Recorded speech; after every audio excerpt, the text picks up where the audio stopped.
Now will we see the magic?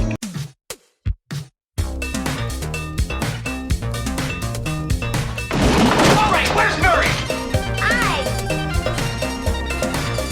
Okay, who is it? This is Jesus, kid. Know then that it is the year 10,191. Yes, we are bored. We're all bored now. Hi, good night. Good night. Hello and welcome to Mary vs. the Movies with your host Mary Jones. And I'm Dennis Lang. Why?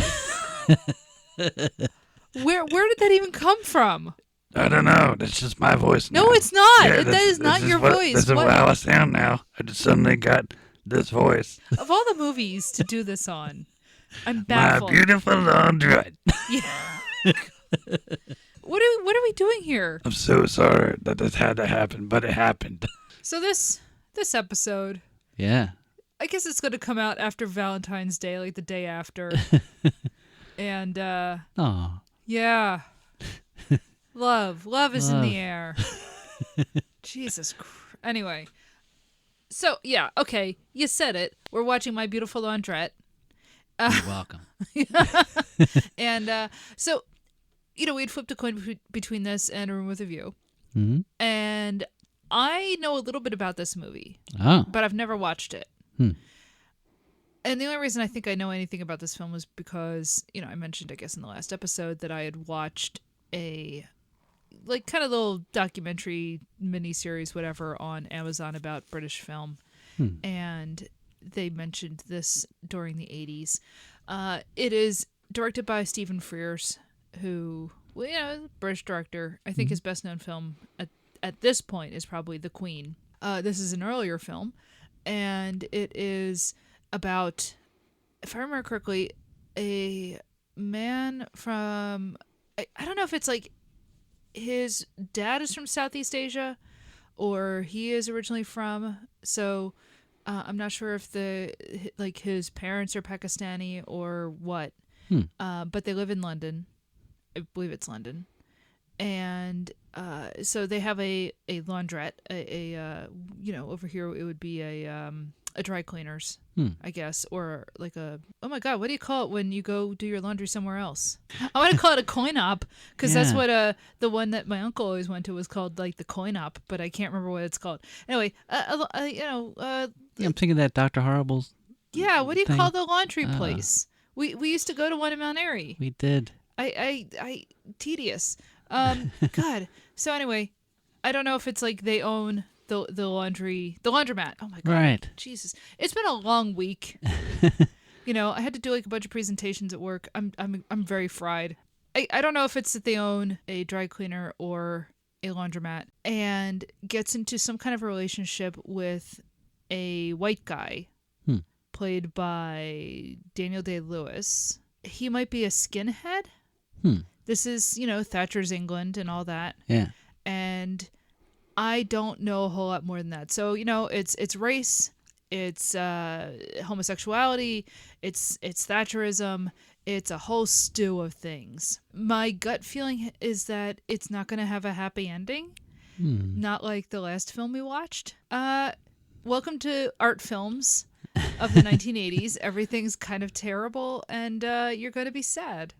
Thanks. There's a Godzilla 1985, isn't there? I have no idea. Maybe we should do that next. Well, Just to pick us up. I don't know if I'm correct, if I've misremembered things, if I'm conflating it with another film, but I think that's what this movie is about. What year is this? 85, same year as A Room with a View. And Godzilla 1985. Sure. Just as important. Yeah. Just as much a cinematic landmark. Yeah. So yeah, I don't know what else to say about the movie. I think I have a handle on what it is, but it'll be interesting to see how it plays out and where it goes. Shall we go watch the movie? Yeah.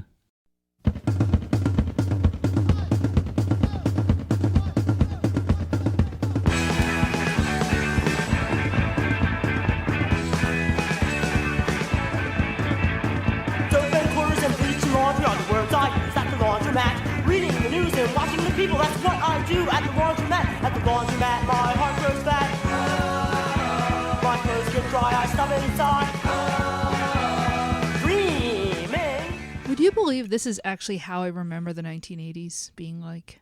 Whoa. No. Okay, let me explain. Granted, I did not grow up in... Well, I mean, okay, let me explain. Okay, first of all, I did not grow up in England. I grew up in Philadelphia. But there's something about the opening of this movie where it's city streets, but not downtown. So it takes place in South London. It's just a lot of parking garages, the laundromat, apartment buildings, some buildings that are kind of decaying because you have a really bad landlord. But there's something just about the way everything looks that I can almost smell the petrichor from rain coming off of the cement, right? Yeah. There's something about it. I can almost smell what this movie smells like. It reminds me so much of what like Philly looked like at the same time period. It's so weird. Like we watch so many movies and they're almost all set in the 1980s. And they're almost a heightened look of the 1980s, right? Or in some case, early 90s. I just had this incredible sense of recognition for the environment. Isn't that? I don't even know if I can explain. Maybe it's a Philly thing. Oh no, I don't know. You know? I have no idea. No, I think if you grew up like in another city, you might have the same sense. But there was just something about the way everything looks that I suddenly just had a flashback to being a kid. Which is kind of a strange thing to say about a movie like this. You know, my family is not Pakistani. You know, there's English. Or English. Well, I mean, some of it's English, but like, there's nothing about it that seems like an obvious connection. But I don't know. There was just something about the way everything looked that I just thought, oh, this is how I remember everything looking. Given that this takes place in the impoverished London of Thatcher's England, I don't know what that says about my upbringing, but I really enjoyed this movie. Yeah. It's funny because it's like, I kind of did have the outline correct. I didn't know exactly where everything went. Right. There's a lot that happens in this movie, actually. I mean, we before getting on here, we talked about, do we go over the whole plot? Because you could really get lost in the details, but I think we can go over more or less what happens. But, you know, it's a gay love story, but there's so much more going on. Yeah. Which, in 1985, being a gay love story would have been enough. The fact that this also takes on class, race, immigration, feminism. You know, think about Tanya and her urge to just get out from everything versus Rachel, who is the uncle's mistress. Right. And, you know, like there's so much going on in this film. It's so, it tries to be all encompassing of a lot of issues. Honestly, I think it does a pretty good job. You could probably argue that it's overwritten. It's certainly not a realistic movie entirely, right? It's not meant to be. It's not. No, it's. I guess it falls into almost. It borders on magical realism, maybe. At times, yeah. Yeah. Especially with the trains and. Well, with the trains, I'm thinking about when the uncle and Rachel are dancing in the almost opened laundromat. You know, there's something. You know, about the way things are filmed that have an unreal quality to them. While Johnny and Omar. What, are having sex in the back room? Yeah. It's a great scene. Yeah, but it's like, you know, here they are dancing in this brand new laundromat with these cleaning machines that all say American on them. Yeah, because now they wouldn't be from America. Yeah. They would be from, I don't know, China or wherever.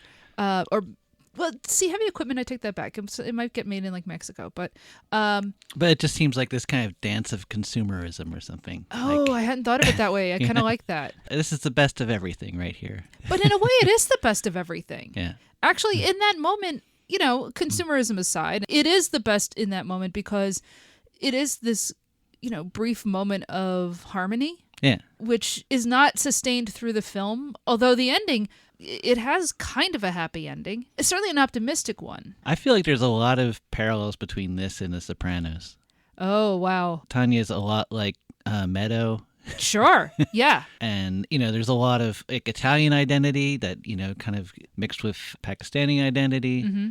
And I was reading about the writer Hanif Kureishi, and he was talking about how his own family, when things were good back in Pakistan, they were basically acting like the Godfather, hard partying, and you know, like everyone was rich. And you know, there is an element of organized crime in this. We haven't even brought up the cousin Salim, who is basically a gangster. I guess is sort of the money guy. Now, is he the son of the uncle, or is he like another cousin? I couldn't tell if he was the son of Uncle Nasser or whether he was like another cousin. It is about family. It's about a very like an extended family. Some of the film is about escaping the influence of your family or how to maintain a relationship with your family while trying to find your own identity. And some people are able to stay with the family and some people can't. Thinking again of Tanya. At the end of the film, she gets out. We don't actually know where Omar stands by the end of it. And I assume he stays with his family, that they see in him a good businessman. So it's 1985. They can live with him maybe being gay with a white boyfriend. Yeah.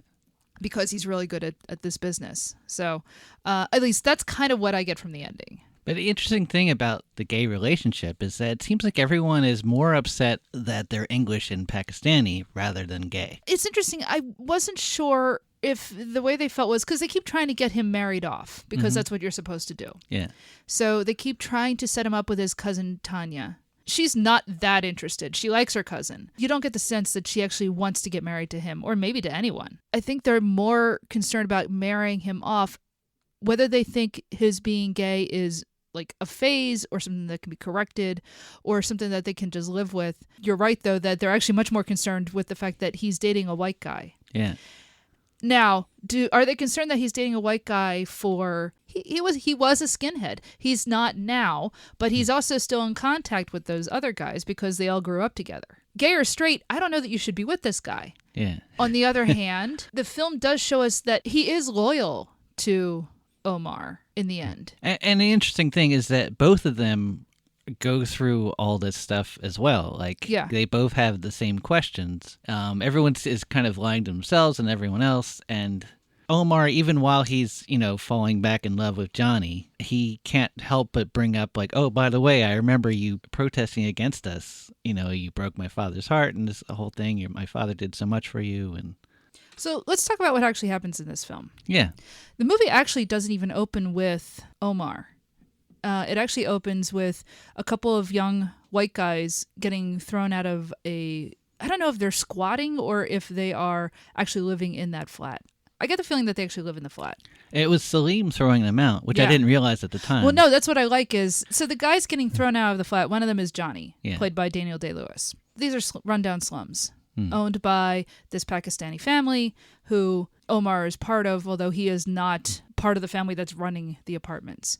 Everything is being run, I guess, by Uncle Nasser, who then employs Salim to do all of the enforcement. Yeah. And then he employs other people to basically act as his goons. You have these immigrants who came in and they've become, successful. They've opened businesses, etc. And the white population really resents it. Now, the person they should be resenting is Thatcher and the Tories for, cracking down on like unions and all, doing all kinds of, austerity and all that type of stuff. But no, they take it out on the business people. But at the same time, they are pretty ruthless business people, right? Yeah. Yeah. So the film does try to strike some nuanced tones in, they're skinheads and that's bad. They are bad people. At the same time, they are poor and they haven't, people will say you haven't made anything of yourself, but it's like, well, where they, the time that they live in, is there anything to make of yourself, right? Johnny is being, essentially made homeless by Omar's family. They all know each other, though, is what we learn through the film is Johnny and Omar grew up together, went to school together. Johnny went to Omar's dad, I guess, as a tutor. Omar's father tutored him in things. So these people all know each other, right? Which makes, of course, their racism that much worse. You know these people. You grew up with these guys. Yeah. You know them as human beings. To then be angry at them because they're not considered English enough, they're not white. It's a horrible betrayal when you think about it, to turn that way. They know these people, and to inculcate that sort of resentment and anger, and it's misdirected ultimately, but on the other hand, they're the person right in front of them. It's easier to hate the landlord turfing you out than because you can see that person and you can think of a way to get back at them than it is to how do you change the entire way that housing is set up in a country, right? Yeah. They do make a joke about that during this, although now I can't remember what it is. So then we meet Omar who was living with his father.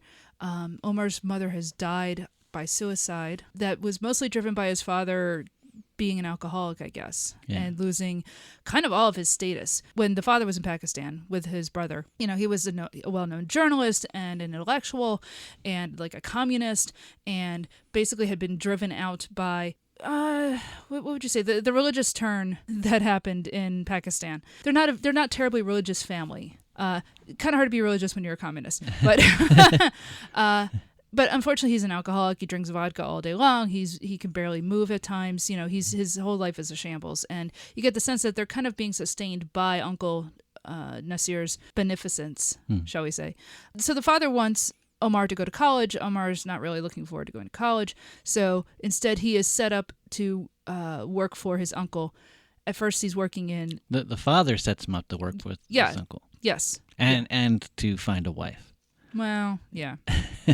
And you see Omar Yeah, definitely does not want a wife. Yeah. And so at first he's working for his uncle in a parking garage where they also do detail work and clean the cars and stuff. And he does a good job with that. And the uncle says, you know what, I'm going to set you up at one of the laundromats that I own. Omar gets the idea of, I'm going to completely remake this laundromat. I'm going to make it a place people actually want to come and hang out. Because the thing is, if you've ever sat in a laundromat for a couple hours, it sucks. Maybe there's a TV on. Hopefully you have a book or a magazine, but you're just waiting for your laundry to be done. It's tedium. It's because your laundromat didn't have one of those pictures with the waterfall that had that neon. Are you talking about the moving pictures? Yeah. That was a big thing in the 90s. Right. I love those things. Yeah. There was one at laundromat I used to go to. If we'd found a laundromat. Yeah. That had a waterfall picture. Yeah. And it was the mid-aughts. Mm-hmm. We wouldn't have bought a house. Yeah. Why would we? We have a waterfall to look at. Well, perpetually moving. So I guess Omar is sort of after your own heart in that he's like, you spruce it up. Yeah. This is actually going to be a fun place to hang out. Mm-hmm. And so he employs Johnny, who, again, they went back a long time. And you could tell that they're kind of into each other. They meet in the movie. I mean, they knew each other. But, Johnny's skinhead friends are, kind of terrorizing the car that they're in. Omar is driving back Salim and Cherry, his wife. And they're stuck at a train stop. And these guys just... They're mooning them and threatening him and all this stuff. And then Omar gets out of the car and walks right up to Johnny. And you're like, what is going on? And he's smiling, and it's like... Yeah, essentially Omar, instead of getting out of the car to fight him, says, hey, remember me? We used to hang out?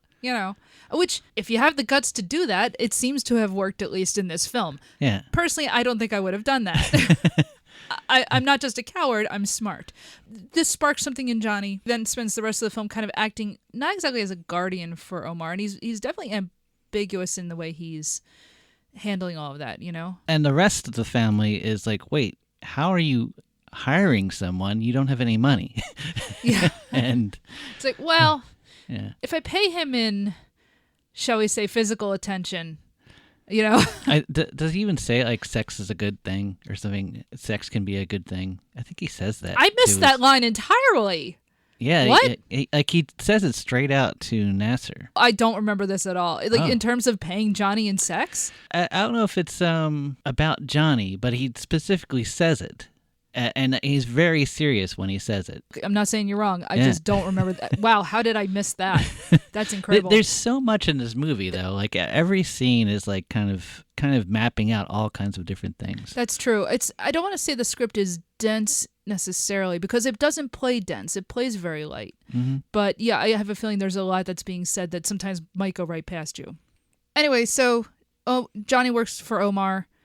He also ends up working for Salim as yet another goon in the landlord business, which he's very ambivalent about and starts to hate himself over, which is understandable because he's essentially betraying, himself and his own friends. Yeah, he repeats the scene from the beginning where he's now the white guy throwing out a black guy from a room. He keeps saying, I don't want to do violence, and he's like, I certainly don't want to kill him or anything, and Nasser's like, that's fine, just rough him up a little. And there's a lot of Johnny kind of losing his own scruples, which is a funny thing to say about an ex-skinhead, but nonetheless.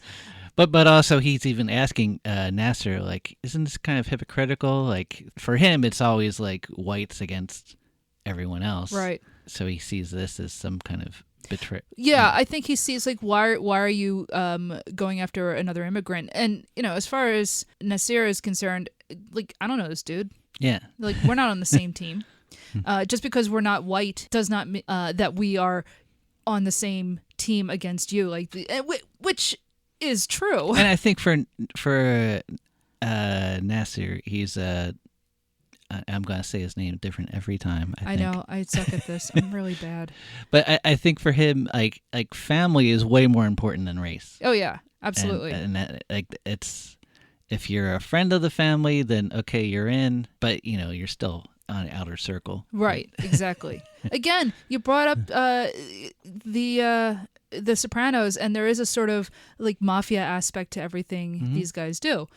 In fact, like Omar reminds me a little bit of like just his kind of bravado and confidence reminds me a little bit of Vito in Godfather 2. Kind of like taking charge and like breaking laws just to get ahead type of thing. Wow, I had not made that connection at all.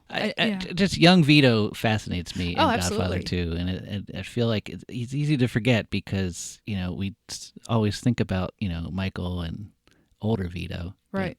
The laundromat opens. It's beautiful in there. They've done this whole paint job. All the machines are new, and there's this whole opening day scene where, as we brought up, the uncle and his mistress are dancing while they're having sex in the back room. They're finally doing it. Like we've waited this whole film to actually see it happen. Like, you kind of wondered, like, has something happened before then? I mean, I think they've kissed already. Yeah. But we finally actually see them go at it. Unfortunately, they're interrupted because, like, first of all, it is opening day. You've got a whole crowd of people outside waiting to get in, and you're busy, like, going at it in the back room. Come on, man.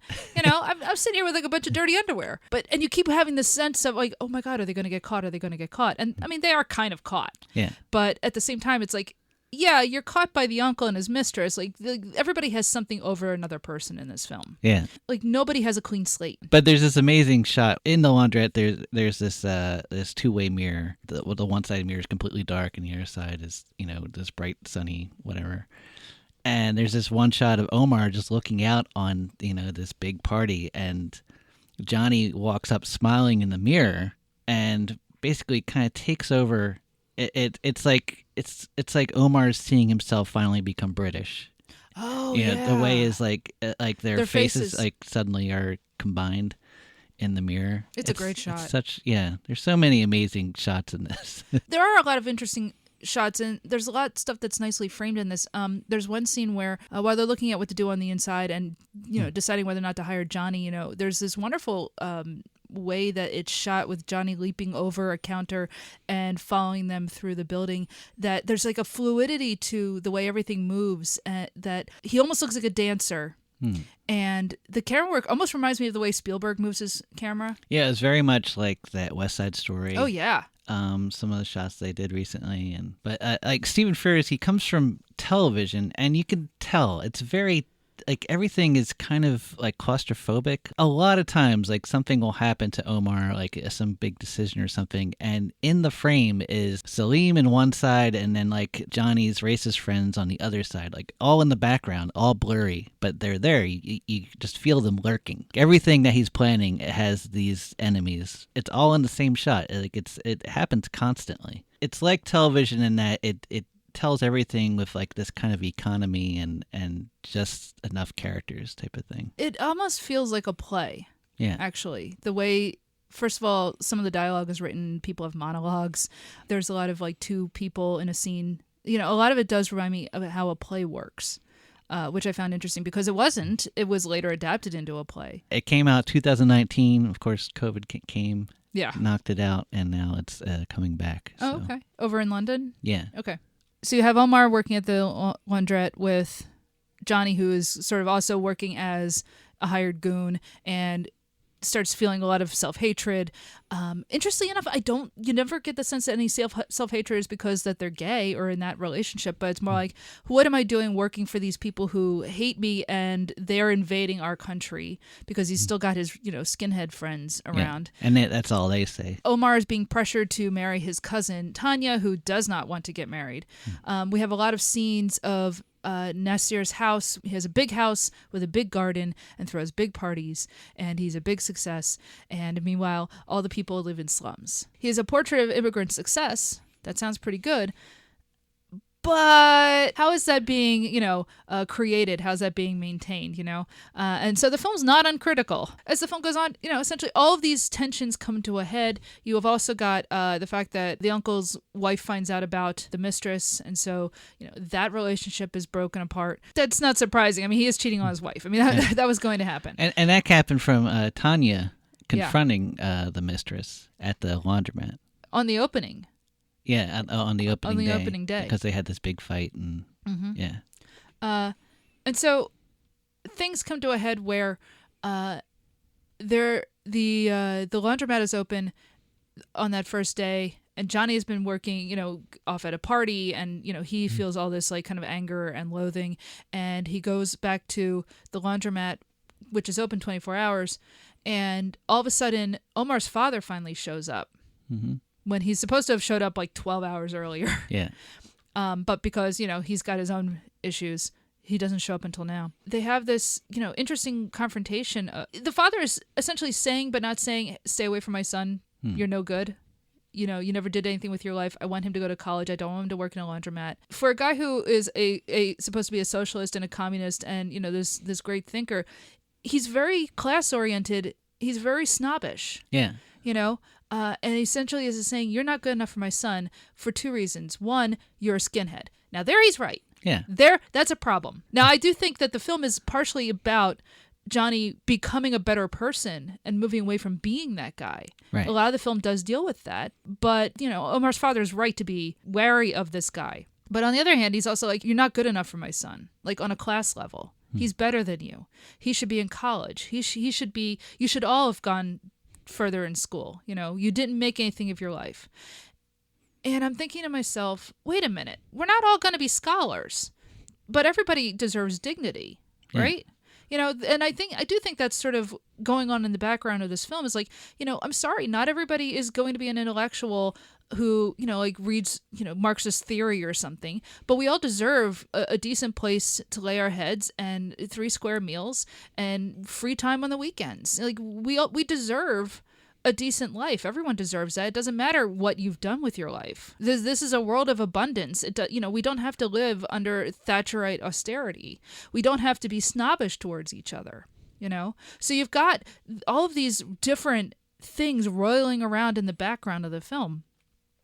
And unfortunately, eventually they come to a head because you've got the gangster cousin who has, been going back and forth with the skinheads to the point where he goes and runs them over. Yeah. Because he sees them walking around. Now, on the one hand, yeah, they're the skinheads, but they're also a bunch of dumb kids.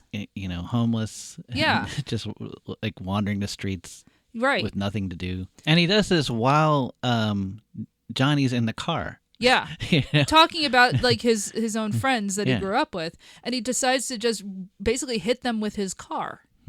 And so as a response, then towards the end of the film, they see him at the laundromat because he's been with Omar saying, yeah, we're going to have you run these other laundromats and, make them into success like this one. They see him at the laundromat and they decide to beat the crap out of him. And this blew my mind. It's essentially the end of Do the Right Thing, where they pick up the trash can and throw it through the laundromat window. Yeah. That's wild. Wow. Right. I didn't even think of that. I mean, I am positive Spike Lee saw this film. Right? Oh, yeah. But it's interesting how then Lee goes and reverses the meaning of the trash can through the window. Here, it's like, oh my God, Omar and Johnny put in all this work. It's not devastating because they can fix the window, but it's just like, when are we ever going to get past what's going on here? How are we ever going to get past these tensions? And in Do the Right Thing, it's this moment of, it's meant to be like liberatory violence, but at the same time, it's not. I don't know. I'm just saying Do the Right Thing is also an incredibly nuanced and interesting film. Right. But it's funny watching this and just going, oh my God, it's the same shot, but the meaning is different, but at the same time it's the same, right? It's all very complicated. God, I love movies. Our movie's great. Yeah.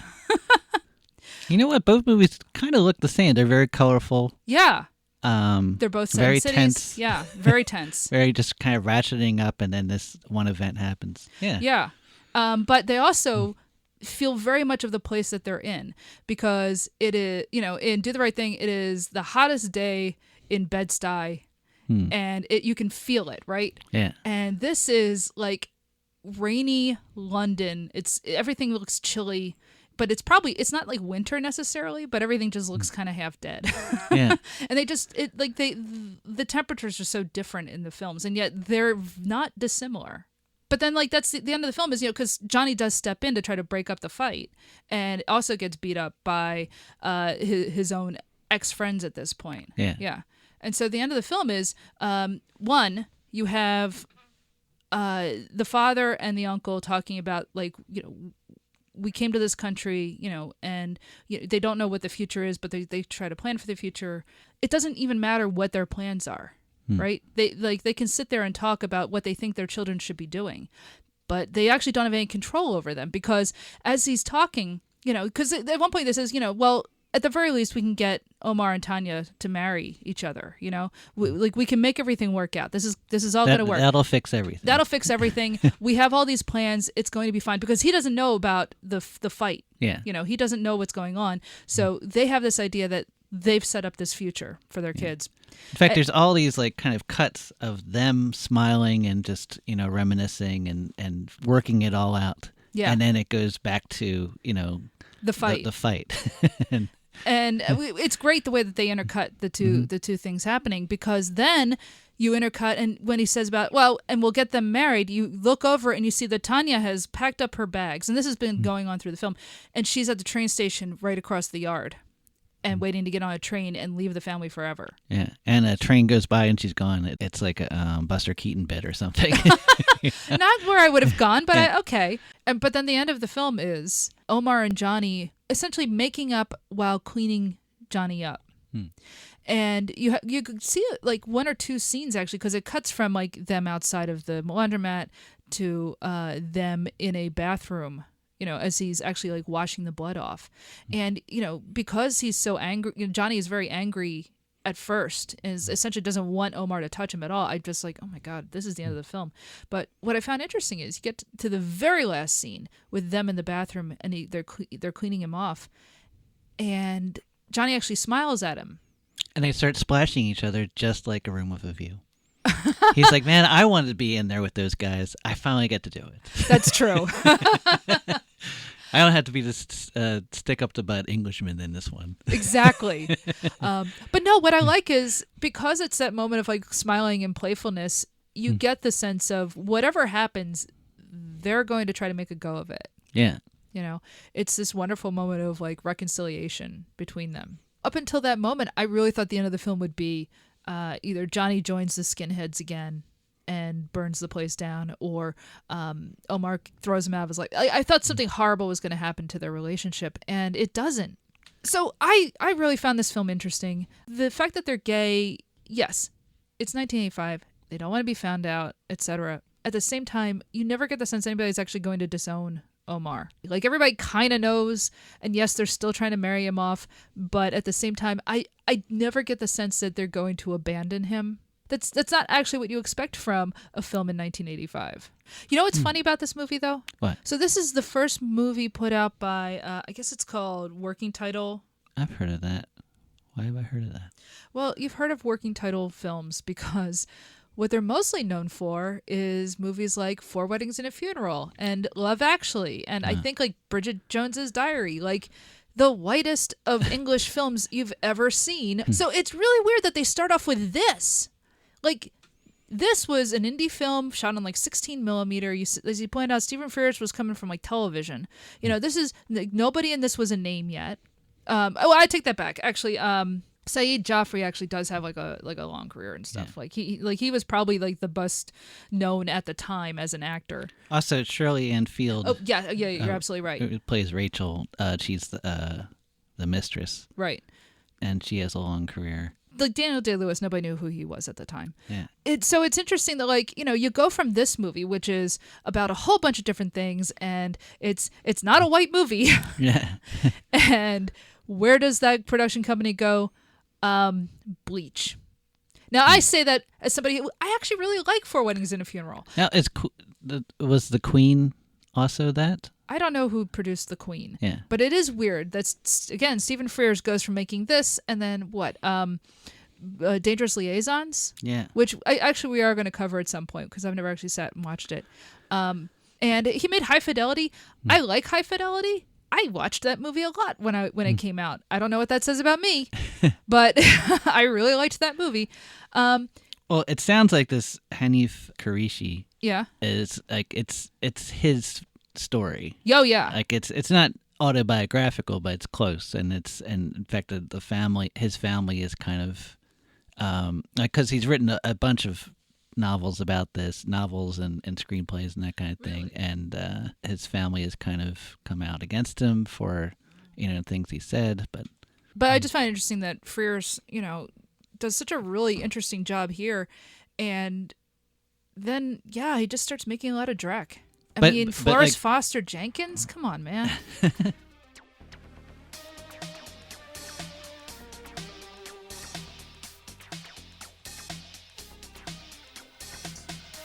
So that was My Beautiful Launderette, starring Saeed Jaffrey, Roshan, Seth, Daniel Day-Lewis, Gordon Warnecke, Shirley Ann Field, Derek Branch, Rita Wolfe, Saud Fares, Richard Graham, and Stephen Marcus. Directed by Stephen Frears and written by Hanif Kureishi. You can follow us on social media. We are Mary vs. Movies on all of the major platforms, except for Tumblr, where we are Mary versus the Movies, and I don't know why. So yes, we are on Twitter/X, Mastodon, Threads, Instagram, TikTok. We have a TikTok. Did you know that? Dennis has made a couple of fun cartoons, and you know, if work slows down, maybe he'll make more. We have what else? What are we on? Blue Sky. All the major platforms. You can find us there. We are pretty much on all of the major podcasting platforms too, so that you can listen to us on Apple Podcasts, where you can rate and review the show, and we would really appreciate it if you did. We are on Spotify, we are on Google, but apparently Google is getting rid of like Google Play, and I don't know why they're doing that. What are they? What is Alphabet up to these days? What are these idiots more? But anyway, you can go and get our RSS feed and plug it into whatever your podcatcher of choice is. Just go to the Libsyn website and plug us in. We also have a Patreon where you can help support the show, and for $3 a month, you would help pay for things like our server cost and our Zoom account and renting movies, because it's hard to find movies for some reason these days. And I mean, look, if somebody wants to give me a tutorial on how to torrent and not get caught, I'm not saying do that. I'm just saying sometimes things are hard to find. So for $3 a month, you help support the show, but you also get access to our second podcast, Hollywood Avalon, where we watch Arthurian movies, and they run the gamut from Indiana Jones and the Last Crusade to First Knight, which is terrible, to The Green Knight, which I have some issues with, but you know. But they all dropped after. Oh no, I take everything back about The Green Knight, because we just watched Unidentified Flying Oddball, and yeesh. So yeah, Unidentified Flying Oddball is going to be our next movie for the show. So sign up for the patreon.com/MaryVSMovies to get access to that for $3 a month. So we were watching A Room with a View and then My Beautiful Launderette. I did not know going into these two movies that A Room with a View would be the one with the male penises. Or the naked penises. Yeah, that's kind of surprising, isn't it? Yeah. The movie that actually has gay sex in it, no nudity. No, there's boobs. There are boobs, that's right, yeah. Stephen Frears, you coward. Yeah, come on, man. Let him swing. So anyway, next week, we have a choice between two films. I don't know, are they love stories? Is there a connection between these two films? No, there's no connection. I don't know why I picked the two films that I did. The next two movies are Mona Lisa, So we're going back to Bob Hoskins territory, which I'm very excited about. Yeah, he's great. He is great. Covering The Long Good Friday is one of my favorite experiences for the podcast. But the other film, we're going back to David Lynch territory. Yeah. And no, it's not Eraserhead, although we will get to Eraserhead at some point. We haven't done David Lynch, have we? Yeah, we did Dune. Oh, yeah, that's right. Yeah. I always forget. I always forget that's David Lynch. Apparently a lot of people do. Yeah. We're going back to David Lynch, but we're going to watch. That's right. It's a Cage-a-sance. Yeah. Wild at Heart. Wild at heart. That's a quote, by the way. Is it? I'm wild at heart. I can't wait. Yeah. So, Head's Mona Lisa, because she has a head. So is this like a battle of our actor juggernauts for the 80s? This is, again, unintentional. Yeah. Completely unintentional. Because Bob Hoskins kind of won us over for with the Long Good Friday. No. Bob Hoskins won me over with Who Framed Roger Rabbit when I was 8 years old. I don't know what you're talking about. I'll even defend the Super Mario Brothers movie. You will? Sure, why not? Have you watched it? It's nuts. You know what? I haven't watched it. Oh, my God. Oh, no. Look. What did I just open? I watched it all the time. It was great. No. Not this year, because this year, March is going to be Dennis versus the movies, which, we'll cover, in the future. But at some point... Do I have to do a new logo? Maybe. But at some point, in a different Dennis versus the movies year... We're going to watch Super Mario Brothers. I do not like John Leguizamo. Tough. I don't care.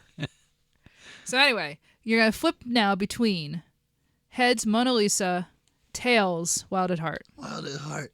All right. Tails is Wild at Heart. Yeah. Heads. So the next movie... Mona Lisa. Yes. The next movie will be Mona Lisa. Okay. So, until next time... I don't want my son in his underpants cleaning condition.